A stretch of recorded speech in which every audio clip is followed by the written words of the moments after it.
Friends, ಇವತ್ತು ಮಖಾನನ ಬಳಸ್ಕೊಂಡು ಒಂದು ಸ್ನ್ಯಾಕ್ ಮಾಡೋದು ಹೇಗೆ ಅಂತ ನೋಡೋಣ. ತುಂಬಾ ಹೆಲ್ದಿ ಮತ್ತು ಇದು ನ್ಯೂಟ್ರಿಷಿಯಸ್ ಆಗಿರುತ್ತೆ. ಬನ್ನಿ ನೋಡೋಣ ಇವಾಗ ಇದಕ್ಕೆ ಏನೇನು ಬೇಕು ಅಂಥೇಳಿ. ಮೊದಲಿಗೆ ನಾನಿಲ್ಲಿ 1 ಕಪ್ನಷ್ಟು ಮಖಾನನ ತೊಗೊಂಡಿದ್ದೀನಿ. 1 ಕಪ್ ಮಖಾನಾಗೆ ನಾನಿಲ್ಲಿ 1 ಕಪ್ ಅವಲಕ್ಕಿ ಮತ್ತು 2 ಕಪ್ಪು ಕಡಲೆಪುರಿ ಅಥವಾ ಮಂಡಕ್ಕಿ ಅಂತ ಹೇಳ್ತಾರಲ್ಲ ಅದು ತೊಗೊಂಡಿದ್ದೀನಿ.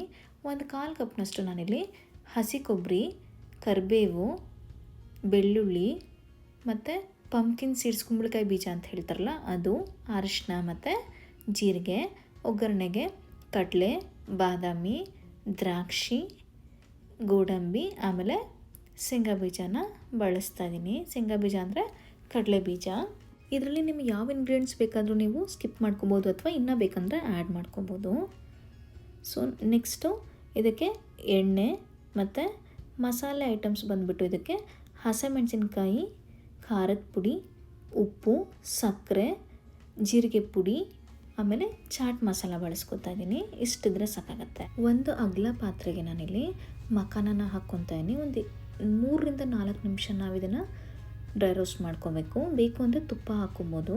ಆದರೆ ಇದು ಟೇಸ್ಟಲ್ಲಿ ಸ್ವಲ್ಪ ಸಪ್ಪೆ ಇರೋದ್ರಿಂದ ಇವಾಗಲೇ ನಾವು ಉಪ್ಪು ಹಾಕ್ಕೊಂಡು ಒಂದು ಚಿಟಿಕೆಯಷ್ಟು ಉಪ್ಪು ಹಾಕ್ಕೊಂಡು ನಾವು ಇದನ್ನು ಡ್ರೈ ರೋಸ್ಟ್ ಮಾಡಿಕೊಂಡ್ರೆ ಸ್ವಲ್ಪ ಸಪ್ಪೆ ಅನಿಸಲ್ಲ, ತಿನ್ನಲಿಕ್ಕೆ ಸ್ವಲ್ಪ ರುಚಿಯಾಗಿರುತ್ತೆ.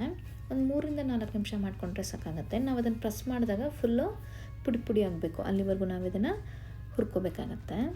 ನೆಕ್ಸ್ಟು ಅದೇ ಪಾತ್ರೆಗೆ ನಾನಿಲ್ಲಿ ಎಣ್ಣೆ ಹಾಕ್ಕೋತಾ ಇದ್ದೀನಿ. ಆಮೇಲೆ ಕೊಬ್ಬರಿನ ನೀನು ತೋರಿಸಿದ್ನಲ್ಲ ಆಗಲೇ ಅದನ್ನು ನಾನಿಲ್ಲಿ ಫ್ರೈ ಮಾಡ್ಕೋತಾ ಇದ್ದೀನಿ. ನೆಕ್ಸ್ಟ್ ಇದಕ್ಕೆ ನಾನಿಲ್ಲಿ ಬೆಳ್ಳುಳ್ಳಿ ಹಾಕ್ಕೋತಾ ಇದ್ದೀನಿ. ಸಂಜೆಗೆ ಸುಮ್ಮನೆ ಒಂದೇನೋ ಚಿಪ್ಸ್ ತಿನ್ನೋದಂತೆ ಅದು ತಿನ್ನೋದು ಇದು ತಿನ್ನೋದು ಬದಲು ಈ ರೀತಿ ಏನಾದ್ರು ನಾವು ಮಾಡಿಟ್ಕೊಂಡ್ರೆ ಅಟ್ಲೀಸ್ಟ್ ಒಂದು ವಾರಕ್ಕೆ ಅಥವಾ ಒಂದು 10 ದಿವಸಕ್ಕೆ ಚೆನ್ನಾಗಿರುತ್ತೆ. ಇದು ಮಾಡಿಟ್ಕೊಂಡ್ರೆ ನಾವು 15-20 ದಿನ ಬಿಟ್ಟರು ನಾವು ತುಂಬಾ ಚೆನ್ನಾಗಿರುತ್ತೆ, ಫ್ರೆಶ್ ಆಗಿರುತ್ತೆ. ಸ್ವಲ್ಪ ಬಿಡುವಾದಾಗ ಎಲ್ಲ ಸಾಮಾನು ಒಂದು ಕಡೆ ಎತ್ತಿಟ್ಕೊಂಡು ಒಂದ್ಸರಿ ಶುರು ಮಾಡ್ಕೊಂಬಿಟ್ರೆ ಪಟ್ಪಟ ಅಂತ ಮಾಡ್ಕೊಂಬಿಡ್ಬೋದೆಲ್ಲ. 1/4 ಚಮಚದಷ್ಟು ನಾನಿಲ್ಲಿ ಸಾಸಿವೆ ಹಾಕ್ಕೋತಾ ಇದ್ದೀನಿ. ಆಮೇಲೆ ಜೀರಿಗೆ ಹಾಕ್ಕೊಂಡಿದ್ದೀನಿ. ನೆಕ್ಸ್ಟ್ ನಾನಿಲ್ಲಿ ಇದನ್ನು ಚೆನ್ನಾಗಿ ಕೈ ಆಡ್ಕೊತಾ ಇದ್ದೀನಿ. ಈ ಮಖಾನಾಗೆ ಲೋಟಸ್ ಸೀಡ್ಸ್ ಅಥವಾ ಫಾಕ್ಸ್ ನಟ್ಸ್ ಅಂತಲೂ ಕರೀತಾರೆ. ಇದು ಕ್ಯಾಲೋರಿನಲ್ಲಿ ತುಂಬ ಕಡಿಮೆ ಇರೋದ್ರಿಂದ ವೆಯ್ಟ್ ಲಾಸು ಮತ್ತು ವೆಯ್ಟ್ ಮ್ಯಾನೇಜ್ಮೆಂಟ್ ಮಾಡೋರಿಗೆ ತುಂಬಾ ಹೆಲ್ಪ್ ಆಗುತ್ತೆ. ಇದರಲ್ಲಿ ಪ್ರೋಟೀನು ಮತ್ತು ಕ್ಯಾಲ್ಶಿಯಮ್ಮು ಮತ್ತು ಮ್ಯಾಗ್ನೀಷಿಯಮ್ ತುಂಬಾ ಜಾಸ್ತಿ ಇರುತ್ತೆ. ಹಾಗಾಗ್ಬಿಟ್ಟು ಇದು ಸ್ನ್ಯಾಕ್ಗೆ ಪರ್ಫೆಕ್ಟ್ ಅಂತ ಹೇಳ್ಬೋದು. ಇವಾಗ ಇದು ಗೋಲ್ಡನ್ ಬ್ರೌನ್ ಆಗಿದೆ. ಕೈ ಆಡ್ತಾ ನೋಡಿ ಈ ಥರ ಗೋಲ್ಡನ್ ಬ್ರೌನ್ ಆದಮೇಲೆ ನಾವು ನೆಕ್ಸ್ಟು ಮತ್ತೆಲ್ಲ ಇಂಗ್ರೀಡಿಯೆಂಟ್ಸ್ ಹಾಕೋತಾ ಹೋಗೋಣ.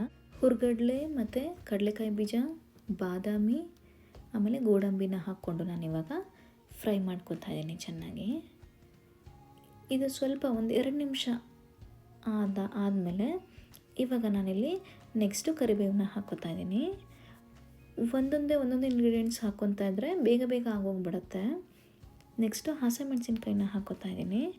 ಇವಾಗ ಇದನ್ನು ಮತ್ತೆ 1 ನಿಮಿಷ ಚೆನ್ನಾಗಿ ಕೈ ಆಡಬೇಕು. ನೆಕ್ಸ್ಟ್ ನಾನಿಲ್ಲಿ ಒಣ ದ್ರಾಕ್ಷಿ ಹಾಕ್ಕೊತಾ ಇದ್ದೀನಿ. ಇದು ಕೂಡ ತುಂಬಾ ಚೆನ್ನಾಗಿರುತ್ತೆ. ಅಲ್ಲಲ್ಲಿ ಬಾಯಿಗೆ ಸಿಗ್ತಾ ಇರುತ್ತೆ ಸ್ವೀಟು. ಅದು ಒಂಥರ ಖಾರ ಸ್ವೀಟು, ಚಾಟ್ ಮಸಾಲ ಸ್ವಲ್ಪ ಹುಳಿ ತುಂಬ ಚೆನ್ನಾಗಿರುತ್ತೆ ಟೇಸ್ಟು. ಇವಾಗಿದು ಸ್ವಲ್ಪ ದಪ್ಪ ಆಗೋಕ್ಕೆ ಶುರುವಾಗುತ್ತೆ ದ್ರಾಕ್ಷಿ ಚೆನ್ನಾಗಿ ಫ್ರೈ ಆದಮೇಲೆ. ಆಮೇಲೆ ನಾನಿಲ್ಲಿ ಪಂಪ್ಕಿನ್ ಸೀಡ್ಸ್ ಹಾಕ್ಕೊಂಡಿದ್ದೀನಿ. ನೀವು ಬೇಡ ಅಂದರೆ ಸ್ಕಿಪ್ ಮಾಡ್ಕೋಬೋದು. ಯಾವುದು ಇದೆ ಹಾಕ್ಕೋಬೇಕು ಅದೇ ಹಾಕ್ಕೋಬೇಕು ಅಂತೇನಿಲ್ಲ. ನಾನಿಲ್ಲಿ ಒಂದು 2 ಚಮಚದಷ್ಟು ಬಿಳಿ ಎಳ್ಳು ಹಾಕ್ಕೊಂಡಿದ್ದೀನಿ. ಇವಾಗ ಇದನ್ನು ಚೆನ್ನಾಗಿ ಫ್ರೈ ಮಾಡ್ಕೊತಾ ಇದ್ದೀನಿ. ಮೀಡಿಯಮ್ ಫ್ಲೇಮಲ್ಲಿದ್ದರೆ ಉರಿ ಸಾಕಾಗುತ್ತೆ. ನೆಕ್ಸ್ಟ್ ನಾನಿಲ್ಲಿ ಅರ್ಧ ಚಮಚದಷ್ಟು ನಾನಿಲ್ಲಿ ಅರಿಶಿನ ಪುಡಿ ಹಾಕ್ಕೋತಾ ಇದ್ದೀನಿ. ಅರಿಶಿನದ ಪುಡಿ ಜೊತೆಗೆ ನಾವೆಲ್ಲ ಮಸಾಲೆನೂ ಹಾಕ್ಕೊಂಬಿಡೋದು. ಉಪ್ಪು, ಸಕ್ಕರೆ, ಜೀರಿಗೆ ಪುಡಿ, ಚಾಟ್ ಮಸಾಲ, ಖಾರದ ಪುಡಿ ಎಲ್ಲನೂ ಒಟ್ಟಿಗೆ ಹಾಕ್ಕೊಂಬಿಡ್ಬೇಕು.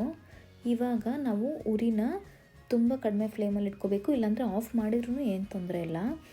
ಇವಾಗ ಏನಾದ್ರು ನಾವು ಜಾಸ್ತಿ ಇವತ್ತೇನಾದರೂ ಉರಿ ಜಾಸ್ತಿ ಮಾಡಿದರೆ ಇವಾಗ ಅದೆಲ್ಲ ಒಂಥರ ಸುಟ್ಟೋಗ್ಬಿಡತ್ತೆ ಮಸಾಲೆ ಎಲ್ಲ, ಅದು ಚೆನ್ನಾಗಿರಲ್ಲ ಆಮೇಲೆ. ಇವಾಗ ನಾವು ಇಮಿಡಿಯೇಟ್ಲಿ ಅವಲಕ್ಕಿ ಹಾಕ್ಕೋತಾ ಇದ್ದೀನಿ, ಆಮೇಲೆ ಮಂಡಕ್ಕಿ ಹಾಕ್ಕೋತಾ ಇದ್ದೀನಿ. ಸ್ಟವ್ ಆಫ್ ಮಾಡಿಬಿಡೋದು ಒಳ್ಳೆಯದು. ಇವಾಗ ಚೆನ್ನಾಗಿ ನಾವು ಇದನ್ನು ಕೈ ಆಡಬೇಕು. ಬಿಸಿ ಇರುವಾಗ ನಾವು ಕೈ ಆಡಿದರೆ ಎಲ್ಲ ಮಸಾಲೆ ಎಲ್ಲ ಕಡೆಯೂ ಕ್ಲೀನಾಗಿ ಹತ್ಕೊಳತ್ತೆ. ಇದು ಮಿಕ್ಸ್ ಆದಮೇಲೆ ಮುಂಚೆನೇ ನಾವು ಬೇಕಂದರೆ ಇದನ್ನು ಹುರ್ಕೋಬೋದು, ಮಂಡಕ್ಕಿ ಮತ್ತು ಅವಲಕ್ಕಿನ ಸಪ್ರೇಟಾಗಿ ಹುರ್ಕೋಬೋದು.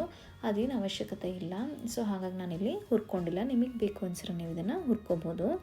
ನೋಡಿ ಇದು ಮತ್ತೆ ಸ್ಟವ್ ಆನ್ ಮಾಡಿಕೊಂಡು ಒಂದು 2 ನಿಮಿಷ ಫ್ರೈ ಆದಮೇಲೆ ಕೊನೆಯಲ್ಲಿ ಮಖಾನ ಹಾಕ್ಕೊಂಡು ಮಿಕ್ಸ್ ಮಾಡ್ಕೊತಾ ಇದ್ದೀನಿ. ಇದು ತಣ್ಣಗಾದಮೇಲೆ ಒಂದು ಏರ್ಟೈಟ್ ಕಂಟೈನರು ಅಥವಾ ಯಾವುದಾದ್ರು ಒಂದು ಬಾಕ್ಸ್ಗೆ ಹಾಕಿ ಎತ್ತಿಟ್ಕೊಂಡ್ಬಿಟ್ರೆ ತುಂಬ ಚೆನ್ನಾಗಿರುತ್ತೆ. ಟೀಗೆ ಕಾಫಿಗಂತೂ ಸಾಯಂಕಾಲದಂತೂ ಸಕ್ಕತ್ತಾಗಿರುತ್ತೆ. ನೀವು ಇದಕ್ಕೆ ಮಖಾನ ಬೇಕಂದ್ರೆ ಇನ್ನೂ ಜಾಸ್ತಿ ಬೇಕಾದರೂ ಆ್ಯಡ್ ಮಾಡ್ಕೋಬೋದು. ಒಂದು 20 ನಿಮಿಷದೆಲ್ಲ ಆಗೋಗ್ಬಿಡುತ್ತೆ. ತುಂಬಾ ಈಸಿ ಅನಿಸುತ್ತೆ. ನೋಡೋಕೆ ಮಾತ್ರ ಅಯ್ಯೋ ಜಾಸ್ತಿ ಏನೋಪ್ಪ ಅನ್ನೋ ಥರ ಅನಿಸುತ್ತೆ. ಮಾಡ್ಕೊಂಡು ನೋಡಿ, ತುಂಬಾ ಚೆನ್ನಾಗಿರುತ್ತೆ.